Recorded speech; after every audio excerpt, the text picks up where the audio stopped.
Yes. Welcome, guys. Welcome to another episode of Hustle Smart. Welcome back. So, Shubbz here with Lex, and today we have a really great guest, Tej. Could you please introduce yourself? Yeah, sure. Hi, everyone. My name is Tej. I have a podcast. I am a property investor. I do some stuff on Instagram and YouTube and document my journey. I've written 2 books. I also mentor and educate people. And at the moment, I'm actually buying businesses. I'm buying MOT car garages, which might include a property element, might not. And I invest in crypto as well, which is very interesting, especially at the moment. The crypto market is... Yeah, let's not look at my portfolio. I Let's don't just even keep know what to call it right now. It's a bit of a bloodbath. Yeah, it's definitely blood in the streets. We'll revisit in about 2 years or so. It might take that long, So firstly, thank you for being on the show. Listeners of your podcast and watching your journey, and so grateful to have you here. So for those who don't know, how did your journey in property start, or how's your entrepreneurial journey started in general? Yeah, so I went to university, got a degree in biochemistry, good Indian boy. I was kind of heading in the right track. Yeah. And then I got a job after like 50 interviews. And I thought, I just got a degree from a decent uni, got a decent grade, 50. Okay, fine. So let's park that. I was like, it's a bit weird. Got a job, kind of enjoyed it. Was really confused why I had to stay past 5 p.m. when my contract was 5 p.m. And I was like, hold on a minute, why is everyone staying here? So I said to the boss, like, we get paid after 5, right? Like, it continues. She laughed at me. Literally laughed. I was like, child, no, it's not how it works. I was like, that's really weird. Like, why are you here? Because I don't enjoy this that much to be here. So anyways, that was kind of like, all these things were putting something in my head, like, what is this? Like, why is this normal? I then quit that job, got another job, got a nice big pay rise and thought, okay, cool, this is the life, pay rise. And I started hating the commute and I thought, an hour every morning, got to change like 3 times, got to change my shoes, got to bring my like food into work. Like, I was just like, what is this? Like, this is not comfortable. And then I got fired. So imagine going home to my mum. Silence is what she gave me, which is worse than I think like being told anything. It was just silent, saying, thanks for, the degree and everything. But I kind of lost my job. I'm going to start a new business. So I then set up a recruitment business. I lost touch with pharma. I was working in like biotech and bioeducation. And I just lost faith in pharmaceuticals and their ethics. And I saw some of it myself. And then I set up a recruitment business, which not the most ethical thing, but I set that up because I had a friend who had a recruitment business and he was going to mentor me. Still waiting for the mentoring. So if you see that, let me know. And it was a business where what you put in is kind of what you get out. Like if I make 100 calls, I place 3 people, I make 10 grand, cool. It was easy. What's in is what you get out. Cool. Did that for like 3 or 4 years. It was kind of golden handcuffs. It was making money, but I hated it. And so I think a lot of people are in this position in their jobs or in life where it's like, it's paying the bills, it's paying the mortgage, paying for the childcare, but I hate it. And how do you leave? And I think the older you get, the harder it is. Yep. But because it was my own business, it was a bit different. So, I was doubling profit and turnover every single year. It was going great. It's just not for me. I'm just not a recruiter. I'm just not that guy. So I started working in-house for some companies like Babylon Health, like a GP app on your phone and building their marketing team. Great. Got paid way too much to do way too little, which is fine. And then as that was coming sort of not to an end, but I sort of was looking for an asset, like an investment that would like pay you while you sleep. Because recruitment was exactly the opposite. It was what you put in is what you get out. I wanted to put something in and then get stuff out of the long term. So listened to podcasts, started my own, read some books, went to networking, met people, did loads of stuff. And then that kind of got me into property, really. So how did you kind of go about getting your first property? Because that's a classic thing that a lot of people who are interested in property, they don't necessarily have the funds, or I know there's a lot of like avenues you can go down, rent to rent or service accommodation, etc., right? But kind of take us on that journey as well. So the first thing before even getting the property was learning, like you said, about all these strategies and thinking, well, is that for me? Like I was looking at rent to rent because I wanted to sort of quit my business, have some cash flow. But then I looked at my bank account and said, well, I've got enough savings here for a year. Why am I chasing rent to rent when I'm not going to enjoy it? So I just put that to the side and said, forget it. But a lot of people will chase a strategy or something because you're doing it. Oh, so Lex did, I want to do it. Or, oh, it looks really good. I needed to do what worked for me. So I didn't do rent to rent. I went straight into kind of single vanilla, buy to lets or the BRR model, which we can speak about. And it's slow. It does take a while. You need quite a few of them to actually generate some decent income. But I had enough savings for that. So it worked out for me. And I wasn't in a super rush. So I spent 4 months educating myself, which is a slow way, right? It was meeting people, paying for their Nando's, saying, can I pick your brain? Podcasts, books, Googling, YouTube, just trying to piece together all these things, which didn't, it worked, but it didn't work as well as it could have if I'd paid for education or had a mentor or something like that. Yep. So once I'd done the education, I picked an area, I was analyzing deals, looking. And one of them just was good. And I suppose I looked at it and thought, well, this could all go wrong. I could be totally off, but let me run it past my network, right? That I'd kind of built up. And I said, look, I don't know what I'm doing really. Is this a good deal? Pretty much everyone said, yeah, here's your risks, which I'd already seen. And, did enough kind of due diligence and research. And pretty much, I don't want to say jumped in, but I took the risk. I took the plunge. Yep. I moved the spreadsheet to the side and said, okay, the spreadsheet works. Let me buy this deal. And I used about £30,000 of my own money for my recruitment business. The rest was from a family member and investor. It is difficult to get invested on your first deal, but it was a family member, pretty easy. Yeah. And after that, I've not used a single pound of my own money. It's all been investor money. So what does, I've got two questions. What does a good deal look like? Because I think that's also a classic question that people ask. And what advice would you give to people who want to get investment? Cool. So a good deal. So firstly, to caveat it is personal because I might want a 25% return, whereas you might need a 40% return. And so basically someone showing us a deal or us both on Rightmove, you're going to look at way less than me and I'm going to look at way more than you. So the first thing is for people watching and listening, a good deal is what works for you. And what works for your income requirements and your strategy and where you're based. A deal in London has a rubbish return, yield, cash flow compared to something in Newcastle. I might like that, but you might not. I think for me, a good deal generally is in a decent area, not the best. We're not buying in Mayfair, or the Mayfair of an area. We're buying in the average areas, but it has to be a decent area. For me, you have to be able to add value. So I want to be able to come in, do a refurb, do some legal magic, whatever, and add money to it so I can pull it out later. I don't just want a ready-made buy-to-let, just rent it out. Like, for me, that doesn't work, but it might for someone else. I think a good deal, capital appreciation is important. We want it to go up in value over time. I'm not overly fussed about that because it's everywhere and it happens all the time. There's a few areas where maybe it's not, but generally it's everywhere. I would look at capital appreciation because in 5 or 10 years, you'll look back and you'll be like, whoa, I bought that for 100. Now it's worth 170. Do you know what? Okay. It's crazy you said that because I was scrolling Instagram. One of the blogs said like one of the oldest homeowners saw her property increase from like £500 to like £500,000.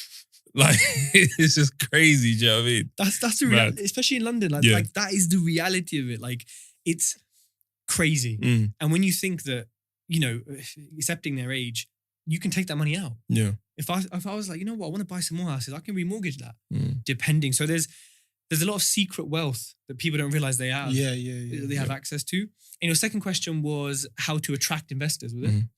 So firstly, you're going to struggle on your first deal, right? Because, I suppose there's a question for you guys, but, would you give your money to someone who's totally fresh, never done a deal before and says, hi, I want 100 grand? No. Would you? No. Would you give it to someone who says, yeah, I've done 10, do it in my sleep. I've been through everything, all the mistakes. You've followed the journey. I've done it. Would you give 100 grand? Yeah. Yep. There we go. So that says it all, right? So yes, you can get investment for your first deal, but by documenting, showing and highlighting the ups and the downs and showing that you're learning and you're still learning on every single deal and you're authentic. People want to know who you are and who you are. They don't want to know who you think you should be for the camera. So by being your true self, by telling everyone what you do, you will raise investment. But like, how many people speak to the postman? When was the last time you spoke to your postman for more than 10 seconds? I haven't. Yeah. When was the last time someone spotted you in the gym and you maybe had more of a conversation, not just thanks, bro? Exactly. Yeah. And if you had these conversations, what are the chances that someone spotting you says, oh yeah, I've got like 50 grand saved up from contracting. I don't know what to do with it. You're thinking, well, inflation's at, who knows, 15, 20% in real life. And they're in the bank at 0.2%, if that. And you're like, well, I can give you 6%, I can give you 8%. There's a conversation. The postman potentially has a big pension, potentially has savings for life, from working in the Royal Mail for ages. They could be your investor. I had an osteopath who, was sorting out my shoulder. We're just chatting. Yeah. He's got 120 grand. And then he bought my book afterwards. He goes, I've read your book and blah, blah, blah. It's like, wow. Yeah. So telling everyone what you do for me is the single biggest piece of advice. Even if you're learning the family barbecue, don't just do the typical thing where you see uncles and aunties, oh, how you doing? Yeah, you growing, blah, blah, blah. Just drop it in. Do you know yeah. Good. So I've got a newsletter, right? And I write every week. And this week I was talking about the 6 degrees of separation, how we're always like 6, like mutual connections from anyone in the world. Yep. And in there, I also kind of talked about the importance of talking about your dreams, your ambitions and stuff. Like, we're kind of taught not to speak on things like that because of evil eye or like never let anyone know your next move and stuff like that. So we hold a lot of things to our chest, but like you just saying you were speaking to your osteopath who said they have 120K is like, if you don't tell people what you do, what you're about, your dreams and stuff like that, people won't know how to help you or know how to help work with you as well. So that to me just stands out a lot. And I think you also make a good point, right? Because I think living in London, a lot of people are just on go, right? So it's like, oh, you know what? I ain't got time today. I don't have time for this, don't have time for that. So it's just like, just slow down as well and actually take that time because it might pay dividends. So be present in the moment. Like exactly. Said in the family barbecue, actually dig deeper than just the small chat and stuff. Because property is something that we know culturally in England, everyone's interested in it. Yeah, you bring it up at dinner, they're interested. Everyone's got, I used to have a buy to let, I bought a property in Spain. It's like there's always a connection. So it's not like you're bringing up something random like, yeah, guys, I'm investing in whale skin or something random. Like you're actually saying what we're sitting in, what we live, it's a commodity. And I think I live in the countryside, so we chat to people for like 10 minutes every day. It's just totally different.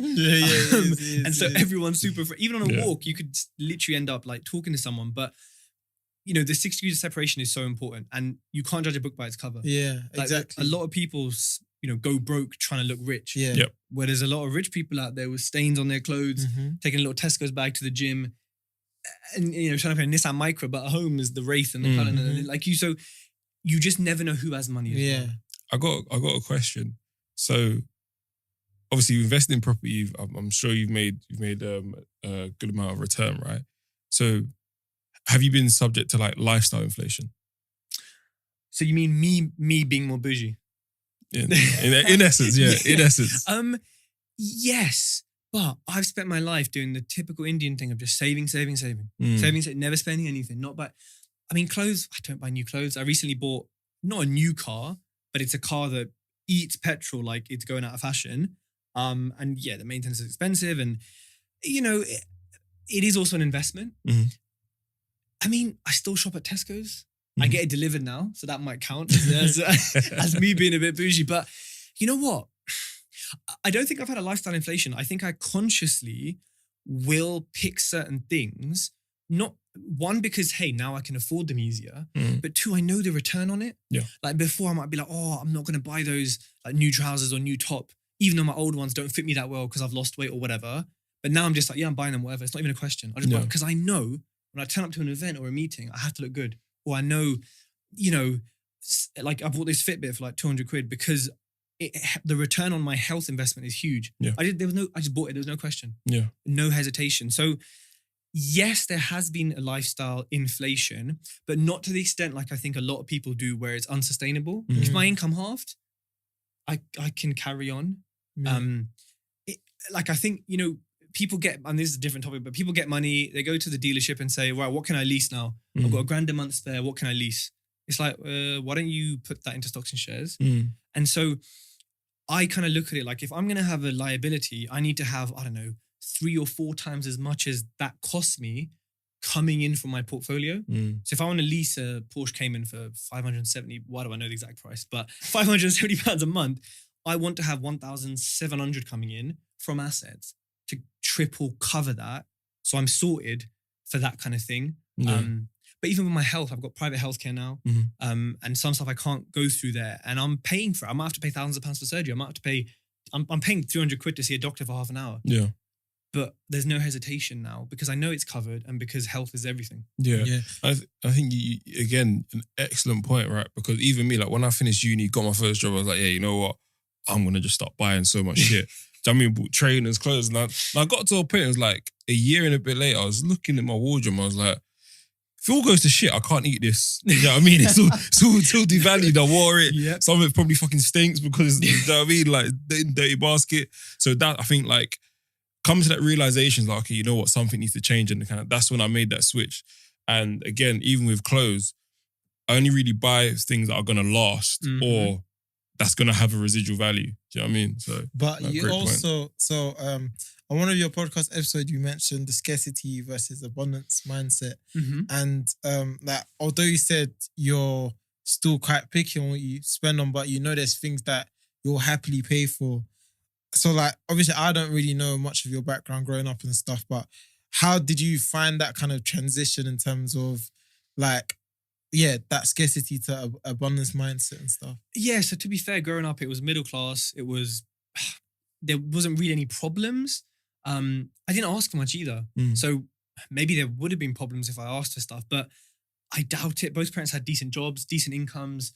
Grandparents, typical Indian grandparents, they're probably all millionaires, but you know, they don't tell you until randomly you find out, or like, you know, and so it was kind of like everything was okay, it was comfortable. And this is not necessarily a good thing because I didn't necessarily get that hustler's instinct, or I didn't get that kind of adversity that made me say, I need to work hard.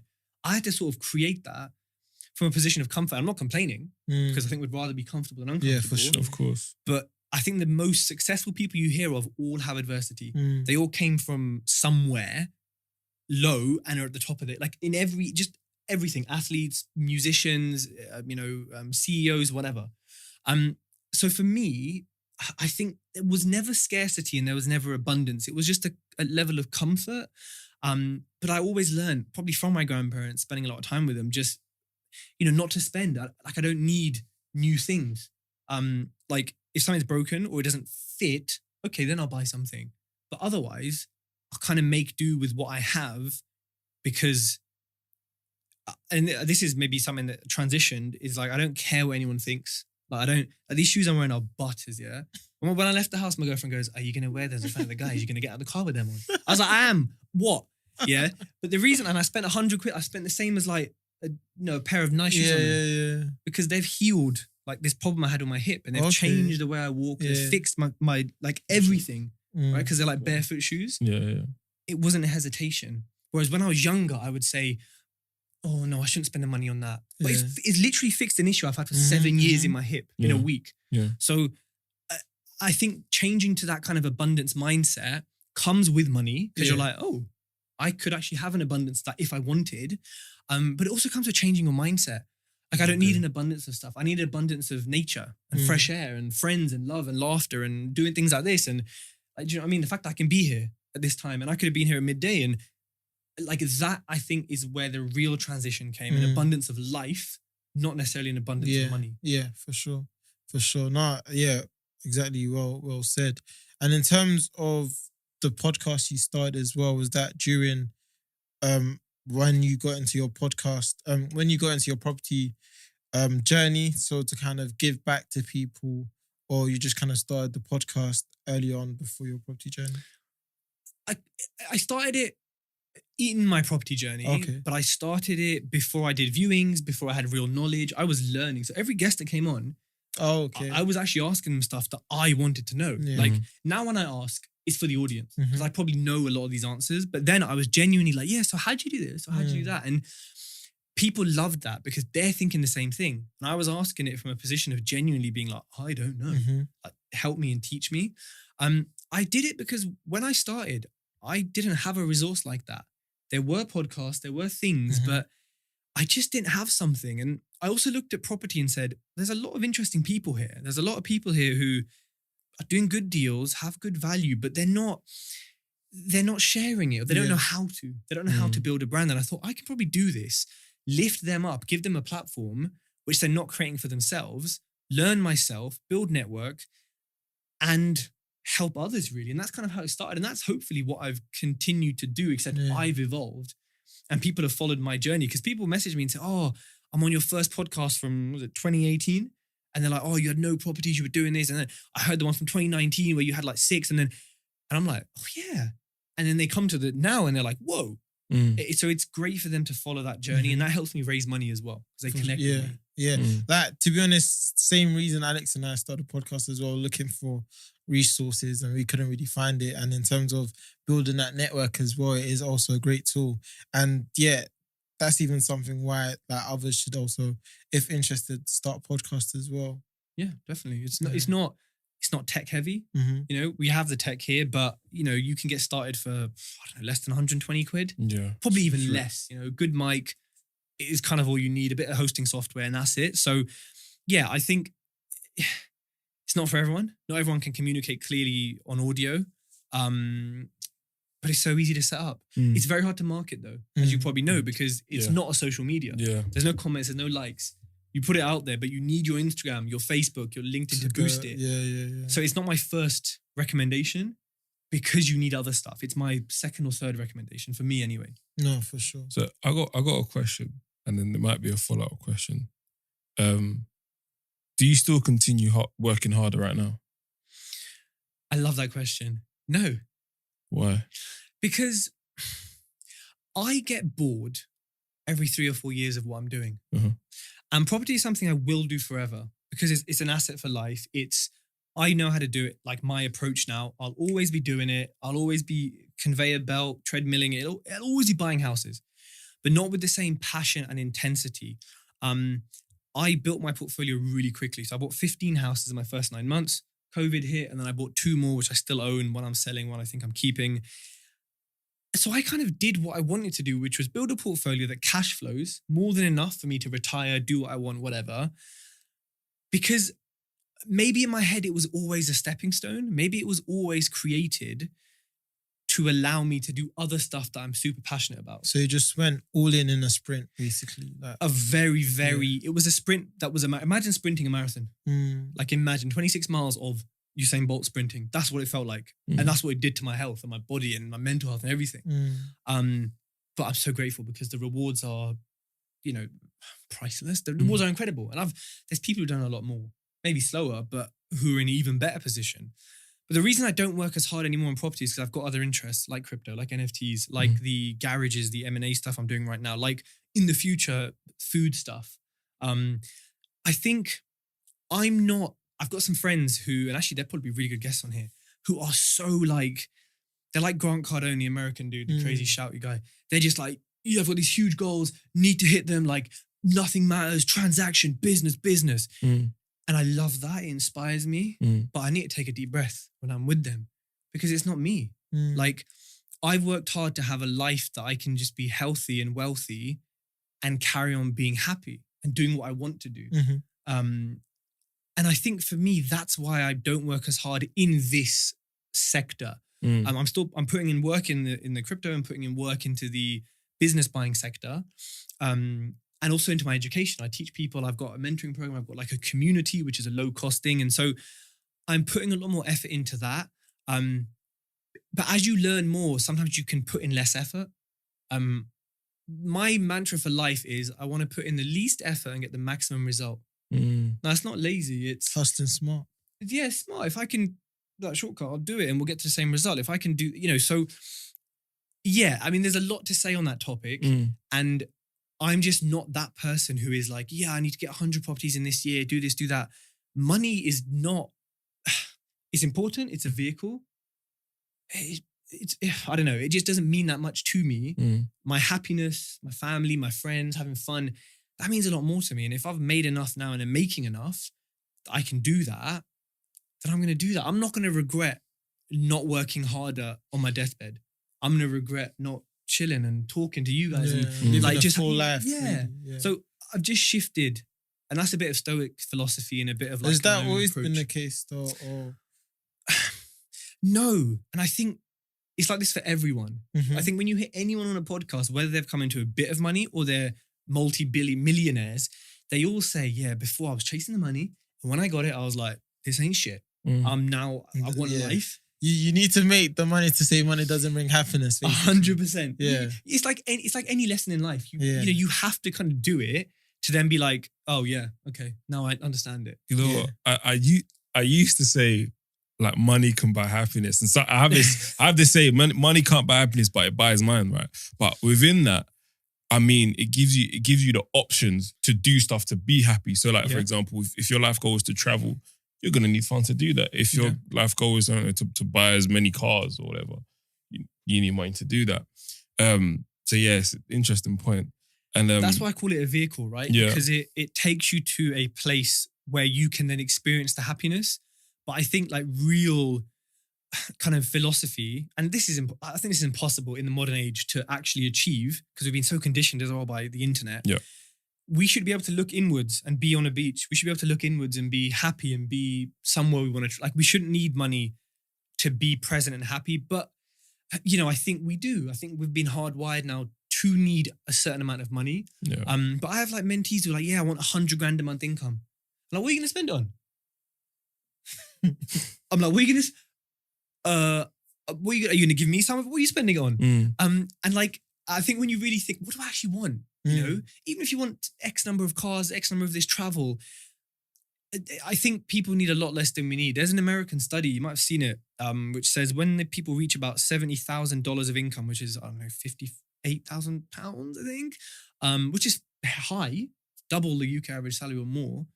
After that point, the happiness sort of drops. It doesn't go any higher. Yeah. It's like a bell curve. So there's a lot to be said about money versus happiness. Have you changed your view now? Or do you still believe?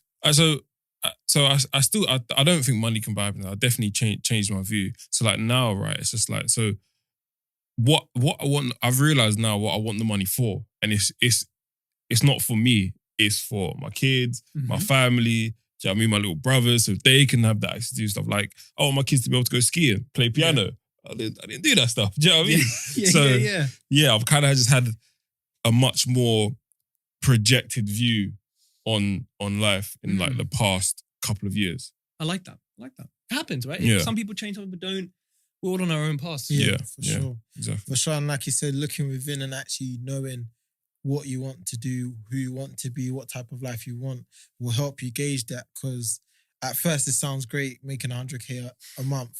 But when you actually think about what is it that I actually want, because there's a lot of responsibility that does come with that as well. And there's a lot of other headache that comes with it as well. So it's being sure of what you want and taking that time to reflect and kind of be headstrong in terms of that as well. I think people struggle though, because like you go on Instagram, it tells you, now you need the new trainers. You need the iPhone 17 XYZ, whatever it's called. Yeah. You need the new Rolex. Oh, they just released one. Oh, you need that. Oh, well, look what I've got. Oh, you need the body, you need it. And it's so hard in this like instant generation where we just see the six pack. We just see the Lamborghini. Even if they say 7 years of hard work, no one listens. They just say, Lamborghini, need it, body, need it. And it's like, it takes time to get that. And we're so driven by, and I think culturally as well, when people come into money, like you were saying, that you got money when you were like come out of uni, you want to spend it. Especially if you grow up not having it, it's easy to just go and splurge it and spend it because that is how you attract people, whether it's friends, whether it's potential relationships, and the world tells you you need that. You need that to feel valid and you need that to feel like a complete person. Oh, Kanye released new trainers. Why haven't you got them? Or you're wearing the old ones? Or they're a month old? Oh, there's such a culture. And I think it's really difficult to get out of that because if all your friends are doing that, like, where do you find people like us who want to do something different or want to spend it or who invest? Like, it is so hard to get out of that. And the world, capitalism makes it very difficult and doesn't want you to get out of it, right? Yeah, for sure. Definitely. But how long would it say it took you to be where you are now? Because even hearing back from the recruitment business as well, I think kind of, like you said, understanding like working is not for you and then wanting to build a life you have, that wasn't an overnight thing as well. So how long did that take you? And also, what was it like in the early stages as well? Because obviously property sounds like a dream to everyone, but I'm sure there's a lot of headache that came with your first projects or even your projects that you have now as well. Yeah, so I would say that to answer the first question, I mean, to be the person I am, it's taken 28 8 years of life, I suppose, like in technicality. But, you know, it took, 3 or 4 years of recruitment and then 2 or 3 years of property to be where I am and who I am now. You know, the recruitment business, to be fair, yes, it was hard work. It wasn't that hard. I can't like, you know, make it like a sob story. Like, it wasn't that hard. I got my first placement, which is about $3,000 of income in 3 or 4 weeks. That just kept happening. Whether it was a good market, whether I was all right, I don't know. I mean, I know I wasn't the best. Like, there's people out there who are making $3,000 a week, a day. I was crap. Like, I genuinely was. But then, you know, it took 6 to 8 months to get to the point where I could pick up that phone to recruitment, to a cold call or whatever, and actually be confident. But really, it took like 2 years before I was like, actually, make the call. Because I was still like, oh, I'll just email. You know, it took so long. Yeah. And then property, you know, like I said, I bought 15 properties in my first 9 months.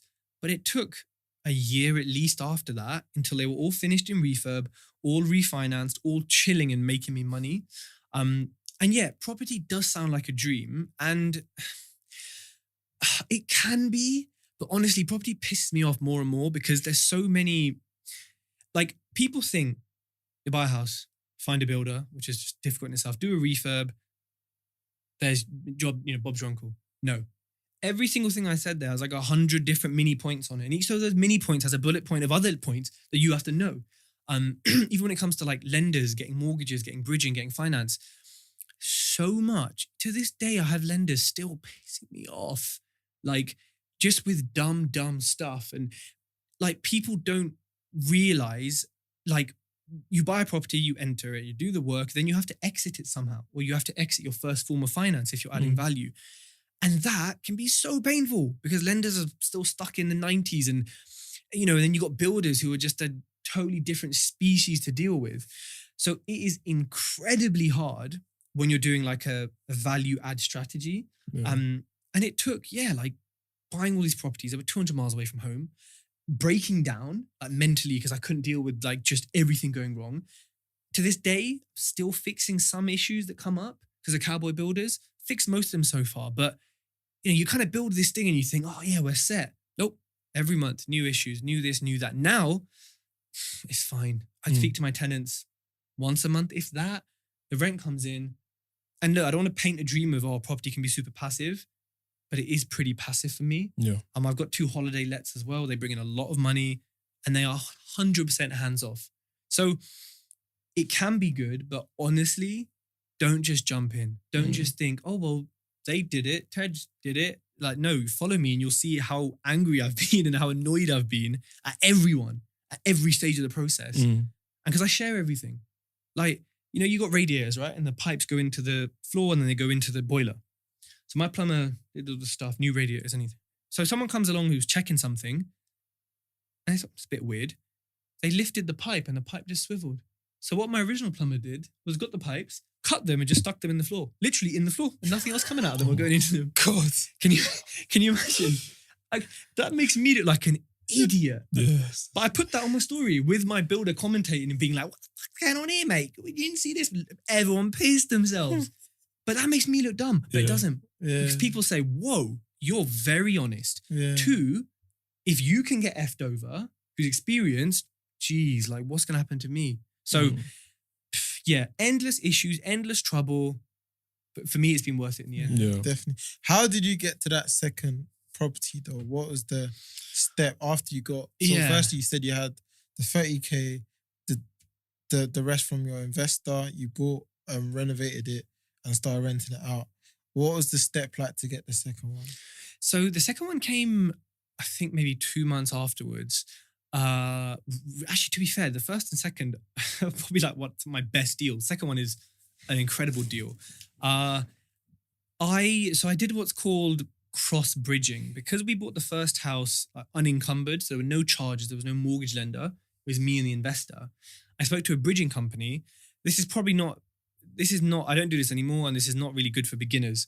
But they basically put security on that first house and the second house and basically loaned me all of the money. Because that first house didn't have any security on it, it didn't have a charge on it. They put one on and said, happy days. Put one on the second house and happy days. We'll give you this amount of money.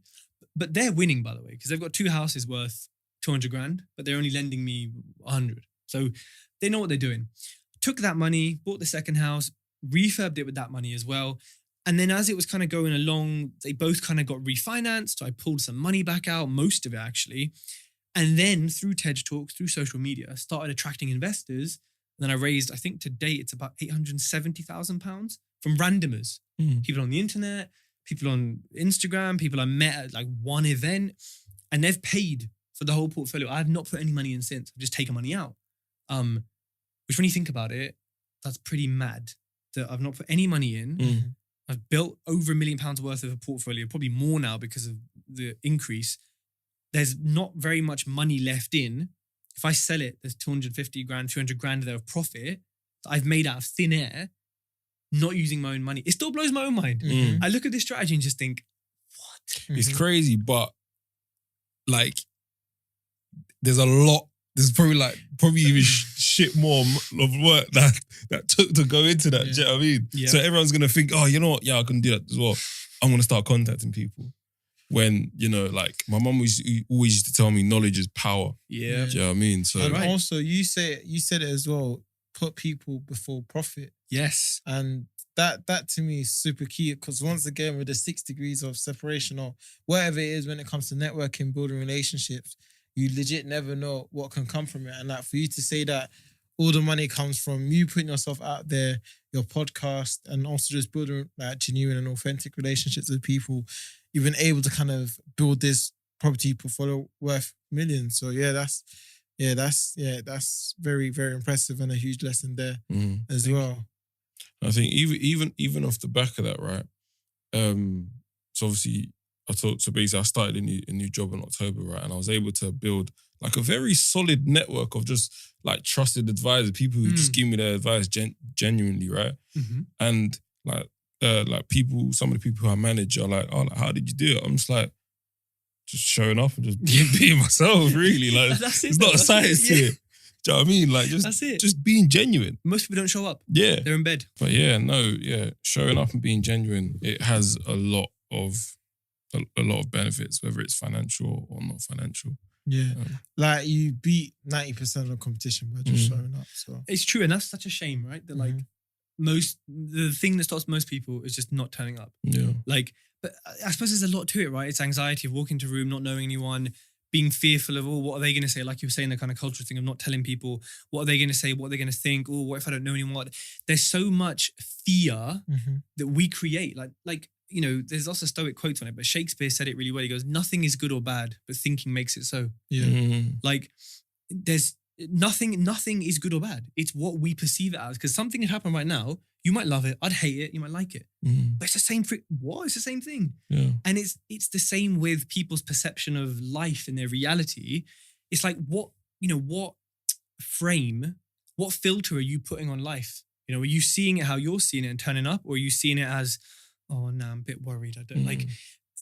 But again, it's hard to do that. If all your friends are 9-to-5ers, they don't want to get out of it, and they're happy with it, but you're not happy with it, and they go to the pub every Friday, get pissed like most people in London, and they spend all the money there, like a lot of young people in London. How are you going to get out of that? Oh, you're not going pub on Friday, mate. There's so many cultural things that stop us and keep us where we are. That only by, I think, listening to a conversation like this or other conversations are people going to like open their minds to it. Yeah, you talk, like you said, you're very much a Stoic. How did you get into Stoicism? So I think just like one of these things, it must have just come up on Facebook, somewhere like that, or on Amazon when I was looking for like mindset books.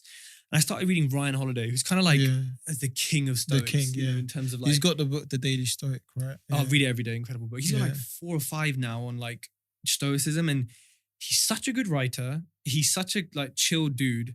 And he just converts this Latin old language into like normal English. Yeah, highly recommend the book. Honestly, it's everyone needs to read it. And the Daily Stoic is like a daily reminder of who we should be, arguably. And it wasn't at like a bad time in my life or anything. I just read it. You know what it was? I think I was looking to learn more about ego. Because Ego is the Enemy is the first book I read of his. And it's the first book, and all of his do this, but it was the first book I ever read that I read once and it changed me. Like, I didn't have to think, I read that. Let me just change how I respond. I just was like, I'm behaving differently. I'm thinking differently. And that's just ridiculous. Like, how does that happen from a book? Like, that just doesn't. So something about the book, because he's quite repetitive in it. You don't realize till you read it again. It just got to me and it changed me. And I was like, okay, this shit works. Like, because my ego used to like be irritating. It used to just, it wouldn't get me in good situations. And so by reading that and learning from it, it changed me. So I highly recommend it. Especially, I think with men as well, we struggle with egos. And 100%. So it's a must read, I think. You've also written 2 books as well. How's that journey? And also, where can our listeners purchase it or find it? Of course, so it's on Amazon. The first one is a Kindle, it's a hardcover, paper cover, and it's an Audible. Second one is a hardcover and a paper cover. The first one is basically the guide to buy, refurbish, refinance, which is the strategy that I do, which I've kind of been talking about. The second one is actually a compilation of 43 different property investors answering lots of different questions. So think about like Tim Ferriss's Tribe of Mentors, but for property. So if you're new to it, it's great because you can just sort of dive in and understand 43 different opinions. Not always the best thing, but sometimes it's good to kind of understand what different things people are doing. I love writing. I love communicating. I suppose that's why I have a podcast and YouTube and things like that. But I started writing it in, do you remember early lockdown? Yeah. When he first came on TV, you've got to stay at home, you can't leave. Early days, when people actually trusted him. Like when we were literally like, you can't even go for a walk. Do you remember those days? I don't want to remember. It was dark times. It was dark times. I look back and think, not even a walk. Yeah. Like the fact we've all coped. I mean, we're all scarred with mental health issues afterwards. And arguably, should it have been done, should it not? Different topic. But the fact we've all come out of it, you know, is a thing in itself, right? Like, because it's so weird. I started it then because I was like, well, I'm going to be here for a few months. I ain't going anywhere. I ain't doing shit. So, and property was just there. Let me just write it. And I've always wanted to write a book. I'm writing my third one now, which is more about mindset. Amazing. But yeah, I love writing. You've got to do another podcast when that happens. Yeah, 100%. I'll bring it here and just have it all laid out. Signing. Exactly. Yeah, I love writing. I love reading. What do you like about writing? Because obviously, like I said, I got my newsletter and coming up to 2 years now. But nice. Consistent, man. Yeah, I know. It's been not easy building every that muscle, Monday. but it's kind of dedicating to it and like showing that I can show up every Monday for myself. Do you know what I mean? But I love writing as well because it helps me structure my thoughts. And when I'm learning something, I very much start to write it down. And then I put in a digestible format for my audience and for my readers and stuff. But what do you love about writing as well? I think it's quite meditative. Like when I go to the gym, for example, I don't have headphones on. People sound really weird. No headphones. I mean, the gym plays some nice tunes, but like for me, the gym is meditation. Even though I'm physically stressed, my nerves are stressed. Like I'm calm. I am like one with them. I'm so present. It's kind of like that with writing because I put my noise cancelling headphones on, which has been an incredible investment, especially when you work from home with someone in the office with you. And I put my phone upside down, do not disturb mode, emails closed, and I just write. And the same as you, it helps me structure my thoughts. I think like I love public speaking. I think I'm good at it. But one thing I always struggle with, people haven't noticed it, but I always struggle with is my structure. My brain's like this, but it needs to be like 1, 2, 3, 4, 5. So it helps me structure my thoughts. And it's so peaceful. And I think it allows me to communicate in a form that is never going to disappear. Yeah. I mean, audio and stuff doesn't disappear, but there's something old school and cathartic about a book. Yeah. Like I don't like reading. I cannot read digitally. I won't. Yeah. Even audiobooks I don't really like. For me, physical stuff goes straight into my head. Yeah. So, yeah. For sure. No, amazing. And obviously, like you said, you've got another book on the way, but what else is exciting you right now? What else are you looking forward to? So crypto was exciting me until I got skewered, until we all got a bit. I mean, the markets right now are just crazy. Yeah. Like with anything, with cars, a semiconductor shortage, like it's, I mean, I've had a car, bought it for like 800 quid. I just sold it for 1,400 and it had a bunch of errors and issues and it is what it is. And, you know, I know people buying Lamborghinis and they're making 30, 40 grand on it a couple of months later. You cannot get new ones. It's mad. You know, so this market is actually exciting because where's the opportunity? You know, what can we leverage right now that we couldn't before? And cars being, you know, assets. Yes, some cars are assets, but generally they're liabilities. It's flipped. Yeah. Who would have thought something you buy oh, drive off the forecourt, mate, you lose 20% straight away. I'm gaining it. Yeah. So, I had a crazy excess in my last car when I gave it back. Yeah. And that's the kind of market at the moment. So I'm definitely interested in crypto. Yes, it's volatile. Yes, it's crazy. But the technology, especially the blockchain and NFTs, especially in property, why isn't every property an NFT? Why haven't we got a digital title? Why are we dealing with these dinosaurs at Land Reg and these dinosaur solicitors? So I'm really excited about the tech behind it and also the payment solution. Some of these coins are doing things that, JP Morgan dream of, but they can't because they're so old school. Like Barclays are now developing an app and we're like, we had that years ago. So I think that's really exciting. One of my NFTs, for example, I bought it for 600 quid. I've taken out about 2.5 grand from it of staking. And Shaquille O'Neal bought one. Ice Cube bought one, the same like type of NFT. And at its peak about a week and a half ago, it was worth £28,000. So serious number. I'm not getting that in property, am I? So you see why it's kind of exciting. Now it's kind of dropped like 20 grand, but I mean, only still. Yeah. For sure. Buying, I love cars. So buying the MOT, like yesterday I saw a garage. Today I went to the house.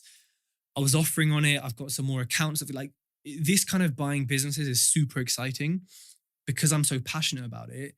And because I like transforming things. They're quite old school garage owners. They're a bit sort of outdated.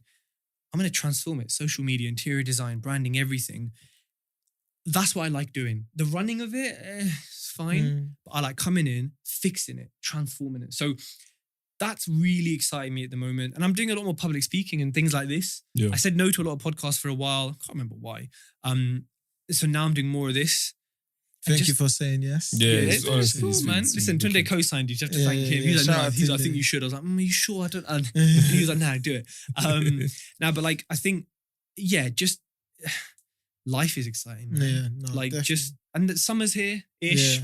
Yeah, kind of. And British summer. Yeah, but so I've got 3 days of it left. Yeah. But yeah, like just today I was walking, I live in the countryside, I was walking in the fields in a t-shirt, haven't done that in like 6 months. And I was just like, wow, this is, like, I feel really good. Yeah. I was just happy. So life's exciting. Amazing. And so we always end the podcast with a word or quote for the week because we drop every Monday. So I'm going to put you on the spot right now. What's your word or quote for the week for our listeners? So they can go in motivated and fresh. Let me see if I can get this right. So I think it's by Seneca, who's a Stoic philosopher. And I think he said, if you know not which port you sail, then no wind is favourable. Now, it took me a couple of listens to get that. What he's saying is, if you don't know which port you're sailing to, if you don't know your goal, your target, where you're going to, then you don't know when a wind, an opportunity or a threat is favourable because you don't know where you're going. So if I want to go here, but you've given me an opportunity, I might say, no, that isn't, no. But I don't know where I'm going. Yeah. But if I know where I'm going, I know that's an opportunity, that's not. Yeah. So it's a very overly fancy way, a very poetic way of saying, if you don't know your goals, you don't know how you're going to get there and you don't know what's going to help you get there.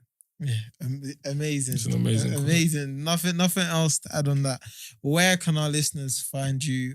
Also shout out your podcast as well. Where can they find you, your social media and everything else? And also if they want to be in contact as well. Yeah, so just TejTalks, tej.talks on Instagram, TikTok, YouTube, Spotify, Apple Playlist, Apple Podcasts, Google hopefully anywhere. I think I'm on Amazon Alexa as well. If you ask her to play TejTalks, I think she plays. We'll give it a try. Yeah, I think so. So yeah, anywhere and anything that's yellow and me, this is me. And Instagram's probably the best place to get me. Send me a DM, mention the podcast, and I'll have a chat with you. Yeah, perfect. We'll add it all to the show notes anyway, so they can reach out from you directly from there. But thank you so much for coming on the podcast, for all the gems you dropped. And super grateful for it. Thanks for having me. And there you have it, guys. Make sure you like, comment, and subscribe. And focus on things that move the needle. And tune into TED Talks as well. Wow. Bow.